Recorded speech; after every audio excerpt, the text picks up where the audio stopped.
All right. Hey guys, this is Alex Thompson, And Daniel Goncharov. and this is the first video in our Lesson Zero series for Fusion 360. So this is a video to go over what we went over in the very first meetup. There should have been a video to accompany that earlier. We couldn't get the recording to work, so we're recording this separately for anyone who missed it.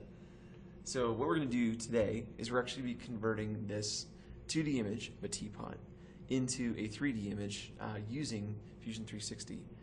This is actually a very common process for 3D programs like this. So even though we're using a standard picture from the internet, you could scan in your own sketches or anything like that and do the same thing that we're doing today. Yeah, super easy. So we basically tracing this image and converting to the 3D model. Right. So what we're going to do is, as part of the actual meetup, we've posted the files online specifically for this teapot. We've created some sketches for you to help sort of get you started. So what we're going to do now is in this one. So what you can see right now is the canvas, right? So this represents what the teapot actually looks like, right? And so using that, we created a series of sketches, and the way that I'm going to show that is by clicking the little light bulb in the browser over here. And you can see that it's just these series of sketches that allow you to create the entirety of this shape. Go ahead, hide the canvas to show the sketches. Yeah. Next Yep. Right. So So back and forth and back. Hmm? Yep, excellent. Awesome. Yeah.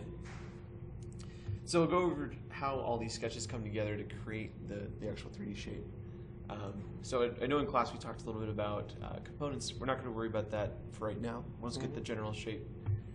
So the first thing we're going to do is we're actually going to create the main body of this teapot, right? Which, if we push these sketches down here, you just click this little triangle to show the different sketches. So the main body here, right? That's what this sketch corresponds to. Now, if you look at what a teapot would normally look like, it has this sort of rounded shape, right? So it's something that you could make on like a turning wheel, for instance. So we're going to use a tool called Revolve that simulates that process. So what we're going to do is we're going to go to the Create tool menu. And Create is all about taking 2D shapes, 2D sketches, and converting them into 3D solids. So what we're going to do is go to Create, Revolve. And the first thing it's going to ask you for is the profile. And again, a profile is any enclosed region, right? So if you're drawing a sketch, if you make a closed loop, that counts as a profile. So because we're doing the main body, we're going to click on the main body here. And if you want to make this a little bit easier for yourself, you can hide the other sketches, the ones that aren't relevant, right? So you can focus just on the main body. Now, because again, we're kind of spinning this around, the next piece of information it needs is the axis. And so to select that, we click on Select next to the axis. And we're going to choose this sort of center line here to revolve around. Axis, it's a line that we rotate in our profile around. Exactly. So we're going to click on that.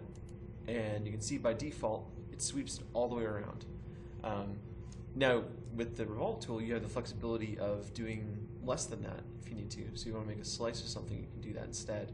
We're going to just leave it on 360 because we just want to have a full pot. So we're going to go, yep, this all looks good. We're not worried about doing in two directions or anything like that. And we're just worried about creating a new body for right now. So just hit OK. And there you go. Okay, let's do the lid. Yeah. So the lids we created in a very similar way, right? So what we're going to do is we're going to show the lid sketch, right? You can see just like with the body, we only had to create half of it, and that's going to create the full shape. So what we'll do here is we'll go to Create again, and we'll go to Revolve again, and you can see we're starting over from scratch. It doesn't have a profile selected, so we make sure that that's highlighted, and you can see it's blue here. So it's ready for input. So we're going to hover over here. You can see that since this sort of gets a little bit brighter, that I can choose that as a profile. So I'm going to click on that, click on Axis, choose the center here. And you can see by default, it says the operation is join. But because the lid is going to be a separate part, we want to make sure that we change that to new body as well. Right? Hit OK. Yep, hit OK. Done. Right. And so if we go on the left here, we can see that this body's entry showed up. So we drop this down because we have body 2 and body 3. So what we're going to do is, to help us differentiate between those two, we're going to actually rename them. So I'm going to click once, I'm going to click again, and we'll call that main body. And for the lid, we'll do the same thing. And so I can show and hide these just like the sketches. So I can just click on the light bulb, show and hide that, and just think the main body. Let's make lid invisible. Right, so we want to actually add the spout and the handle next. So let's just hide the lid for now, just to make make it a little bit easier on ourselves. So what we're going to do next is we're going to focus on the spout. So we're going to click on spout rails, spout upper, spout lower. And actually, to make it even easier, we're going to hide the main body too for now. We'll show that again later when we actually join it all together. But for right now, let's just focus on this. Right. So next is loft. Right. So to create this shape, right, it's not a revolve because it's not something you can make on a turning wheel. This is this larger circle that transitions into this smaller one, right? So that's how this one works. So we have to use a special tool called loft. It's still under create because again we're dealing with 2D sketches here. So we go to create, loft. And you can see here that in this dialog box, it also asks for profiles, but it asks for this other thing too, called rails, which we haven't talked about yet. So let's show the simple one first, just 2 profiles, and then we'll show what rails and center lines are. Right. So what we're going to do is, in order to choose the profiles, we're going to click on the plus icon here. And you don't have to do this every time, but it's good practice. So I'm going to hit the plus. We're going to focus on the smaller end of the spout here. So click once. So we can see that this is actually divided into 2 sections because the rails actually go through it. So what we want to do is we want this whole circle here to be the first profile. So all we have to do is just click on the other half, and that's all one profile now. Now if we want to start selecting the second profile, we click on plus again. So that way the program knows that this is all set, that's profile 1. And now we're going to click down here and do the same thing. And so the cool thing is you can kind of see here that we're starting to get the shape of the spout. You can see what it's done is it's taken this circle up here and it's kind of just transforms point to the point. It's looking for the shortest path between one point to another point. Exactly. But this is simplest case. We want something more complex than that. We want to put some complex geometry there, more organic style. Right, right. And that's what those other sketches are actually for. So what we're going to do now is we're actually give it some input for the rails, right? These are the things that actually guide that transformation. And so what we're going to do is, the first thing actually is we're going to uncheck this thing called chain selection. So Fusion does its best to actually try to help you out and predict what you want to do. And that can be really helpful, but sometimes it actually gets in the way. So chain selection is one of those things where if you have multiple lines that are next to each other, it'll try to select them all as one thing. In this case, we don't want that to happen, so we're actually going to uncheck that. This is a really important step, so make sure you do this. Next, what we're going to do is, just like before, to add a new rail, we're going to click on the plus icon, except this time it's underneath the rail section. So you click on plus.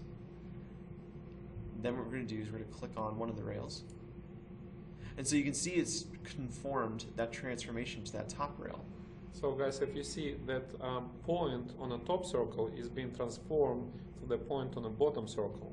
Right. So it draws exactly path of their points, how they should, travel from one point to another point. Exactly.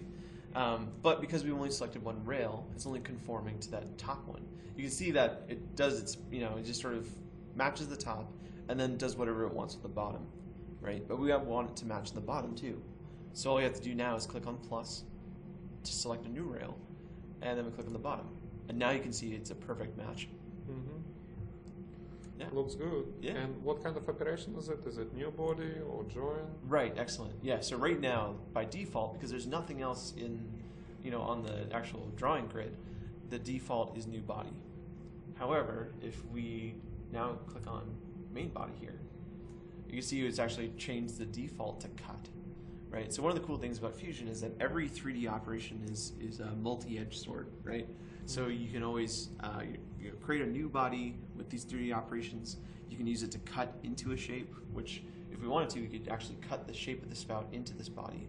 But instead what we want to do is we actually want to join this new shape with the existing shape. And so we're going to use operation join. And then you hit OK. And you can see that the number of bodies hasn't changed. But when we click on main body, you can see that this whole thing is highlighted. So now this is a single solid. And that's exactly what we want. Beautiful. But the problem is that it is just one big solid, right? Right. So Teapot actually needs a place to have the water be put into, the water for it to come out. So the next thing we need to do is we actually need to hollow this thing out. And the tool that allows that to happen is called shell. Now this is the first tool that we've talked about that actually uses the modify tool set instead of the create tool set. So we're going to go to modify. All these tools are designed to take existing bodies like this and do something cool to them, right? So the first one again is shell. That's the one we're going to focus on right now. A dialog box comes up like before, except this time what it's looking for is either faces or a body. Now, what we're going to choose here is we're going to choose the places where we want the openings in this hollowed shape to be. In the Teapot, the two places that we care about are, the place where we pour the water in and the place where we pour the water out. So what we're going to do is we're going to go, make sure that this is selected. We're going to click on this, right? This face and this face. So you can see that they're highlighted blue. So we can see there's two selected over here. So what we need to do now is we need to tell it how thick we want the walls to be. Thickness of the shelf, and gotta be very careful there.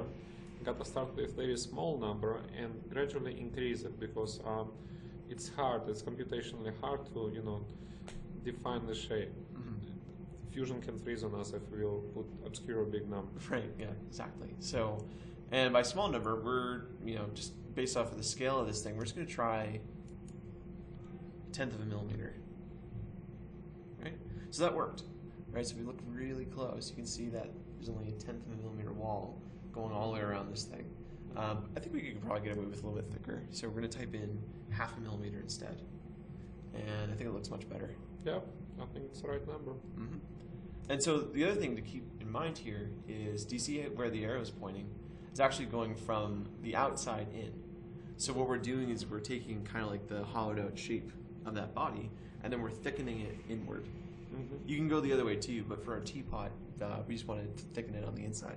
You just need to be careful with complex shape because they can self-intersect each other, and it would throw some errors that you don't understand why. Right. Yeah, so just be a little bit careful about which direction you choose when you're doing this thing. So, but for now, we're okay. So let's hit OK. Yeah, there we go. Looks pretty good. And so now you can actually see on the inside of the Teapot, there's where the actual spout is, and yeah, so it's pretty good.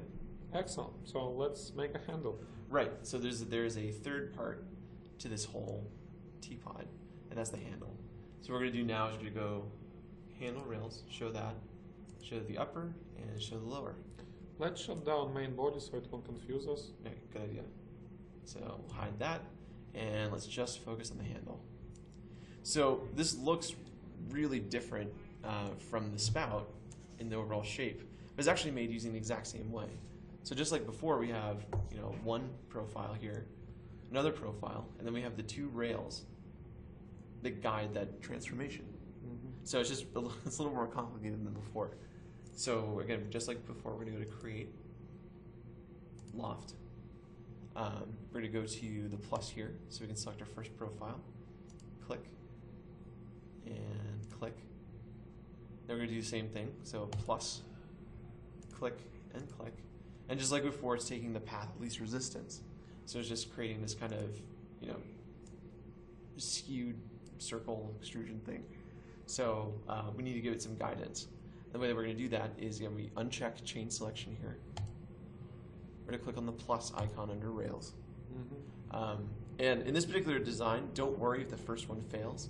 So what we're going to do is click on this as our first rail, right? It doesn't have quite enough information to make that whole sweep. So let's add the second rail and see what happens. So we click on plus, and then click on the other rail. Now it understands what to do. Beautiful. Okay. And just like before, it defaults to new body. So let's actually change that by showing the main body and choosing join. And once we hit OK, we're good. Okay, but edge is kind of sharp and not rounded. Right, so if you're trying to grab onto this thing, that actually might hurt you, right? So, and if you look at the original canvas, you can see that it's rounded. It's not a sharp angle. So it'd be kind of cool if we could actually round those over. How do you do that? Right. So what we're going to do is we're going to use a very special tool, very commonly used tool, under the Modify menu called Fillet. And so what we're going to do is, you can see here, it's asking for edges this time. So let's choose this guy up here, right? And you can see that if I hover over the face, it doesn't highlight, but if I hover the edge, it does, right? And that's the difference from the other stuff that we've seen before. So we're going to click on the edge here. And just like with thicken, or with shell, we have to make sure that we don't type in too big of a number, because otherwise it doesn't understand what to do. So one way you can do that is you can actually type in the number, which is what we recommend. But the other way is you can actually grab onto this arrow. You know, if you zoom in enough, and you can actually tweak the shape as you go along. Now, we don't always recommend this because the farther you zoom out, the greater the increments are. So in this case, with us all the way zoomed in, you can see that it increments by, you know. I think 2 millimeters is fine. Yeah, it should be fine. Okay. So yeah, that's all we need. So then we hit OK. Do you want to hit? Yeah. And same thing on the bottom? Right. So let's do that. So again, it's under Modify, Fillet. Click on this edge here. And let's, what do you call it, 2? Yeah, looks good. So hit OK. And there we go. That looks much more comfortable. Wow. But it's all gray. They don't look like that usually. Right. Yeah, it's kind of boring, right? So the funny thing with Fusion is that most of the time when you create something new, right, you create a new solid, it defaults to stainless steel, right? So let's make this a porcelain one. Right? So what we can do is we can actually customize the appearance. So what we'll do is we'll go to Modify, Appearance. And the cool thing about Fusion is it actually has a whole library of different materials that you can choose from.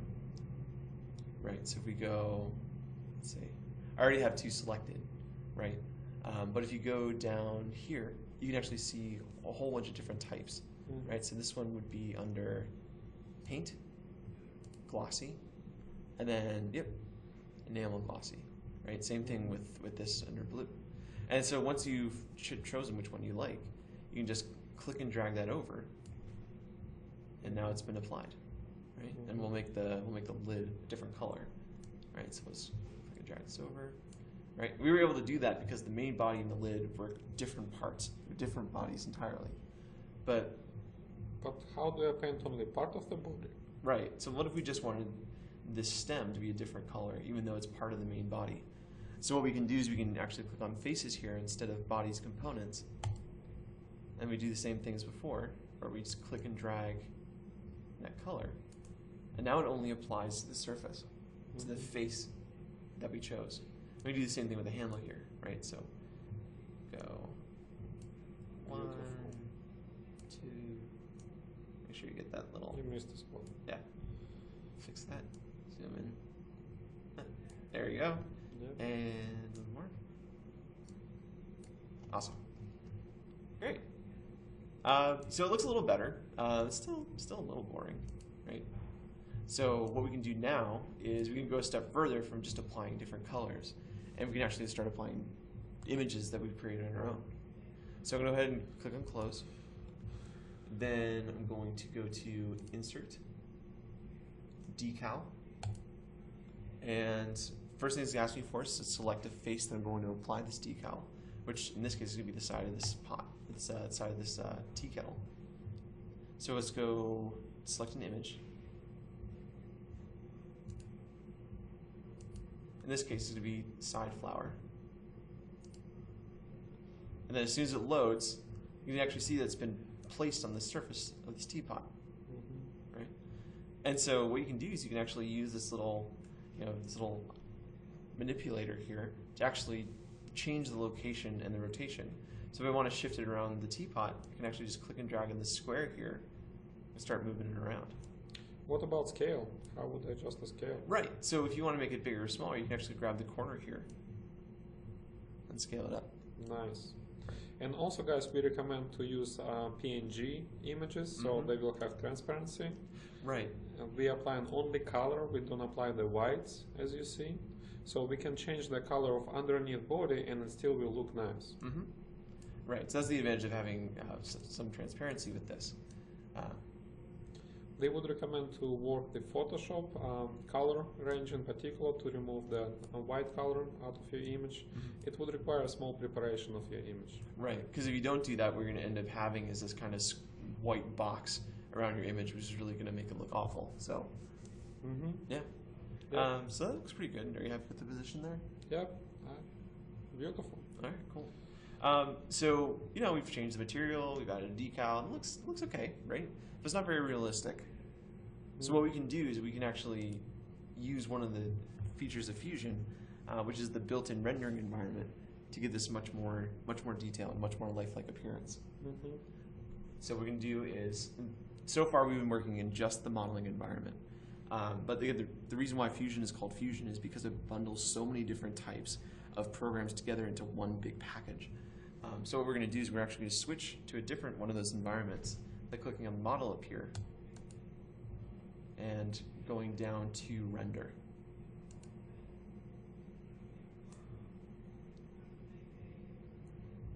All right. Okay, so that's a step in the right direction. All right, so it looks a little bit better. Things are in perspective now, so the farther away they are from the camera, the smaller they get. But it still doesn't quite look like, real enamel paint. So what we can do is we can actually go to this option here called In-Canvas Render. And we click on that. So we do this kind of weird thing where it gets all fuzzy and then it starts to sharpen. So what exactly is happening? Ray tracing. Right. So the way that ray tracing works is the computer is actually simulating sending out all these beams of light, seeing how they bounce, and then returning the result to the viewer, to the virtual camera. And so what we can do is we can actually, if we give this enough time, it'll give us a much more realistic image than we would otherwise would see. Right. And right now, Alex is using in-canvas rendering, so as soon as he will change the angle, it will start, retracing again, rendering again. So for this, there's a couple things how to fix that. One would be to render in background. Right. On a local machine, but in background. Another solution, awesome solution that only Fusion provides that I know so far, is cloud rendering. Autodesk actually has farms of servers that will do rendering for you. I believe they're charging some kind of credits, but it comes free. So many credits come free a month. And even if your laptop is not as powerful enough, for example, or you need to run somewhere, you need to shut down your computer, you can let clouds to render your image. Right, so if you don't have a completely spec'd out machine, you can either buy credits or use the credits in your account and have them render it for you. And the way you get to that option is you actually go up to Render here, let it load, and again you have the option to go between cloud rendering and local rendering, so that'll just render in the background of your machine. Now there's a couple of presets here, right? So if you want to prepare something for the web, you can actually go to Web, configure the size, right? And it'll configure those presets for you. And then you can do you want a standard one that'll take much less time to render, or do you want to go final quality, which looks even better? You can do advanced to go, crank it up a notch, go to excellent. But most of the time, final should be fine, right? So as soon as you actually click on render, you have to save it first. So, yep, it submits it to Autodesk, and the queue timer starts, right? So it's actually waiting in line at the moment to be rendered. And so once that's done, the image will show up down here.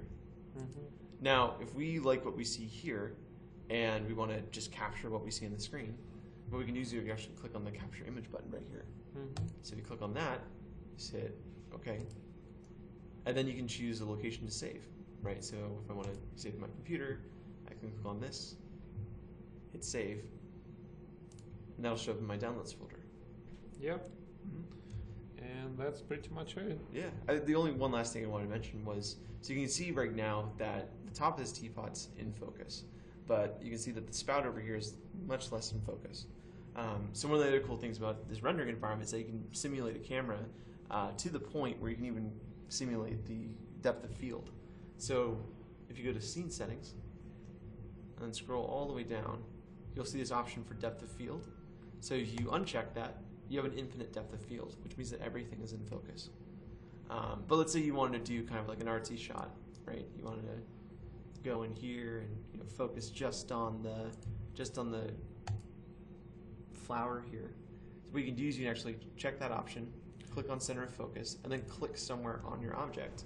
Guys, I'm not sure if you can see it, but there is a green point shows up on the object. That's the point of depth of field, something that will be in focus. Right.